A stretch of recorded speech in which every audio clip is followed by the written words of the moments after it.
गुरुपौर्णिमेनिमित्त धुळे शहरात दत्त मंदिर परिसरात असलेल्या विद्यानगरी येथील श्री स्वामी समर्थ केंद्रात भाविकांनी दर्शनासाठी मोठी गर्दी केल्याचं पाहावयास मिळालं। गुरुपौर्णिमेनिमित्ताने परिसरातील महिला भाविक गुरुदत्ताच्या पारायणाला बसल्या होत्या। गुरुपौर्णिमेच्या माध्यमातून शहराचे आमदार अनुप अग्रवाल यांच्या एबी फाउंडेशनच्या वतीने येणाऱ्या भाविकांचं आरोग्य तपासणी तसंच रक्तदान शिबिराचं देखील आयोजन करण्यात आलं होतं। यावेळी स्वामी समर्थ केंद्राचे सेवेकरी कल्पेश थोरात, भाजपाचे डॉक्टर सुशील महाजन, ओमप्रकाश खंडेलवाल, अल्फा अग्रवाल, गणेश जाधव, मायादेवी परदेशी यांच्यासह भाविक मोठ्या संख्येने उपस्थित होते।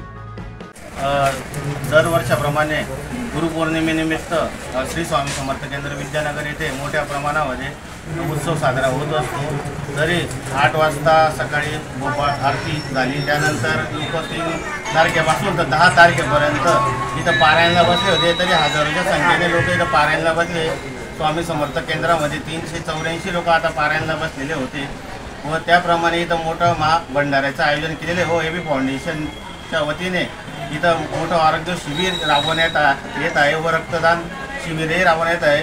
तरी दर सालाबाजाराप्रमाणे आम्ही मोठ्या प्रमाणात इथं उत्सव साजरा करत असतो। स्वामी समर्थ इथे अनुप अग्रवाल, जिल्हाध्यक्ष गजेंद्र शेठ आंबळकर, ओम भैया खंडेलवाल यांनी हजेरी लावली, त्यांचे मी आभार मानतो।